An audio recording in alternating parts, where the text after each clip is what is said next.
আসসালামু আলাইকুম ওরহমতুল্লাহি ওবারাকাতুহু।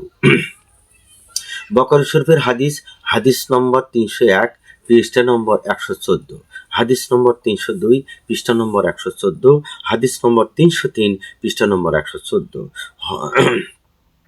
নামাজের পরে দোয়া, নামাজের পরে দোয়া, নামাজের পরে দোয়া।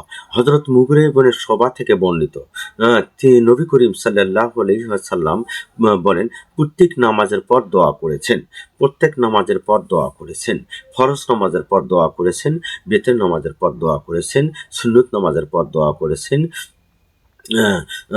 অর্থাৎ প্রত্যেক নামাজের পর আল্লাহ রাসূল সাল্লাল্লাহু আলাইহি ওয়াসাল্লাম দোয়া করেছেন।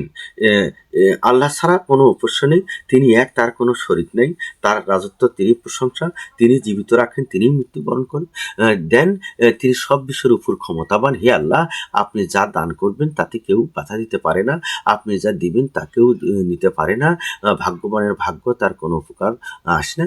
আল্লাহ পাক, তোমার কাছে সব কিছু চাই, তুমি সর্বশ্রোতা এবং তুমি জ্ঞানী। এই প্রেক্ষিতে কুরআনে কারিমে সূরা আয়াত 201, পৃষ্ঠা নম্বর 38, পারা 2, সূরা বাকারার মধ্যে আল্লাহ পাক বলেছেন, ওয়ামিনহুম মাইয়াকুলু রাব্বানা আতিনা ফিদ দুনিয়া হাসানাতাও ওয়া ফিল আখিরাতি হাসানাতাও ওয়া কিনা আযাবান্নার। এখানে কোরআনে কারিমের আয়াত আল্লাহ পাক নাজিল করে দেন।